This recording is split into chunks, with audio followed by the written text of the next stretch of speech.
السلام علیکم پیارے ناظرین۔ ماں کی محبت اندھی ہوتی ہے کیونکہ ماں اس وقت محبت کرنا شروع کرتی ہے جب ابھی ہم پیدا بھی نہیں ہوئے ہوتے۔ شہد کی مکھی کبھی بھی اکیلے حملہ نہیں کرتی، یہ حملہ مل کر کرتی ہیں تاکہ کوئی بچ کے بھاگ نہ سکے۔ آج مسلمانوں پر ظلم و ستم اسی وجہ سے ہے۔ دشمن بنانے کے لیے ضروری نہیں کہ آپ کسی سے لڑائی کریں، بس حق اور سچ بولیں۔ بے شمار دشمن آپ کو اپنے خاندان میں ہی مل جائیں گے۔ لوگ آپ کے معیار کو نہیں پہچان پائیں گے تو پھر آپ کے کردار پر انگلیاں اٹھائیں گے۔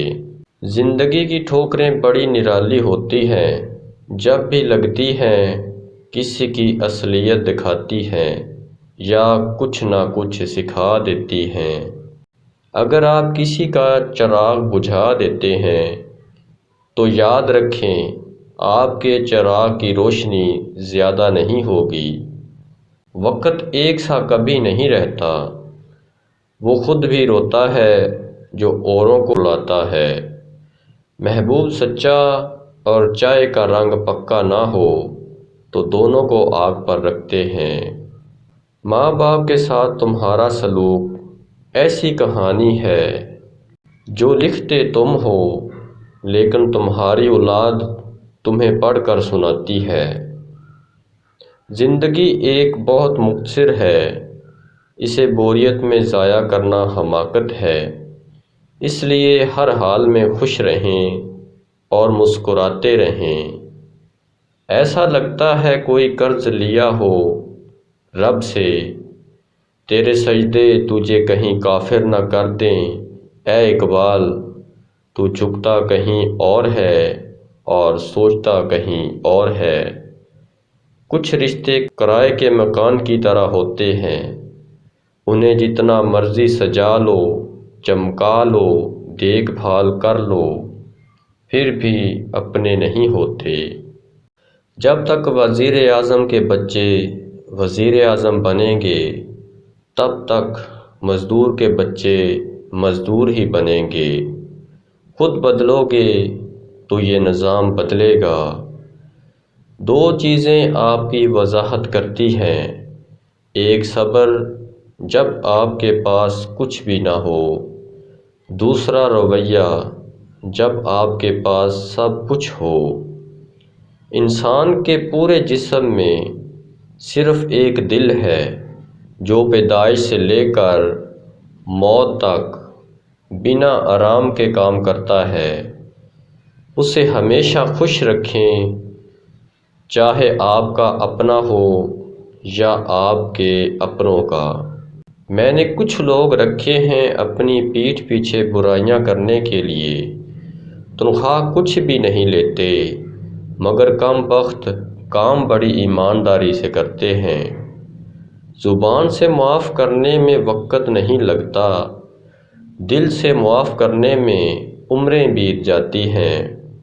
ذرا سوچ سمجھ کے زبان کا استعمال کریں۔ ضمیر ایک آواز کا نام ہے جو اتنی باریک ہے کہ روکنا بہت آسان ہے، لیکن اتنی واضح ہوتی ہے کہ اسے نظر انداز کرنا ناممکن ہوتا ہے۔ اگر تمہیں زندگی کی حقیقت معلوم ہو جائے تو بے شک تم کوئی اور ساتھی نہ چنو گے سوائے اللہ اور اس کی محبت کے۔ تم کسی کے ساتھ بھلا کرو، تمہیں اس کا بدلہ برائی میں ملے تو سمجھ لو تمہاری نیکی قبول ہو گئی۔ اپنے ہاتھ سے کی ہوئی نیکی اور دوسروں سے سرزد ہونے والے گناہ کا تذکرہ کسی سے نہ کرو، یہ تمہارے کردار کا امتحان ہے۔ بعض دکھ گونگے انسان کی طرح ہوتے ہیں جو نہ بتائے جا سکتے ہیں، نہ کوئی سمجھ سکتا ہے، بس چپ چاپ پلے جاتے ہیں۔ زخم کھا کر بھی مسکرانا اور ناخوش ہوتے ہوئے بھی خوش رہنا دراصل یہی ہماری اصل طاقت ہوتی ہے۔ مولانا جلال الدین رومی نے فرمایا، دنیا کا خوبصورت ترین شخص وہ ہے جسے مشکل میں آواز دینا آسان ہو۔ نہ جانے انسان اس دولت پر اتنا تکبر کیوں کرتا ہے جو اگر حلال ہو تو حساب دینا پڑے گا اور اگر حرام ہو تو عذاب سہنا پڑے گا۔ اپنے بارے میں نہ کسی پیر سے پوچھو نہ کسی فقیر سے پوچھو، بس تھوڑی دیر آنکھیں بند کرو اور اپنے ضمیر سے پوچھو۔ زیادہ سمجھدار اور زیادہ بے وقوف میں کوئی فرق نہیں ہوتا، کیونکہ وہ دونوں کسی کی نہیں سنتے۔ مردانہ کمزوری کا نسخہ نوٹ فرما لیں، بہت ہی زبردست نسخہ ہے۔ بیوی کے پاس جانے سے پہلے 2 دانے لونگ استعمال کر لو۔ دوسری رات بیوی آپ کے پاس آنے سے نہ ڈرے تو مجھے بتائیں۔ اگر کسی کو روشنیوں کا تحفہ دے بھی دو تو انہیں نہ بھولنا جنہوں نے آپ کے اندھیرے بانٹے تھے۔ ذہن کبھی یاد نہیں رکھے گا کیا ہوا تھا، لیکن دل ہمیشہ احساس یاد رکھے گا۔ زندگی سسکی سے شروع ہو کر ہچکی پر ختم ہونے والا مختصر ترین سفر ہے۔ کچھ لوگ جنگلی جھاڑیوں کی طرح ہوتے ہیں، ان میں الجھنے کے بجائے بچ کر نکلنے میں بھلائی ہے۔ جب انسان اچھے لوگوں سے بھی ڈرنے لگے تو سمجھ لیں کسی نے اس کا اعتبار نہایت سلیقے سے توڑا ہے۔ عثمانیوں ترکیوں کا کہنا ہے، مسجد میں نماز کے دوران اگر آپ کے پیچھے آپ کے بچے نہیں کھیل رہے تو آپ کے سامنے آپ کا روشن مستقبل ہرگز نہیں۔ اب پھر ترکی کی مساجد میں لکھا ہے، اگر نماز کے دوران آپ کے پیچھے سے بچوں کے کھیلنے کودنے کی آواز نہیں آتی تو آپ اپنے دین کے مستقبل کی فکر کریں۔ کبھی کبھی ایسا وقت بھی آ جاتا ہے کہ کل تک ہوا میں اڑنے والے کبھی کبھار چلنے کے قابل بھی نہیں رہتے۔ عاجزی اور انکساری کے ساتھ جینا سیکھیں۔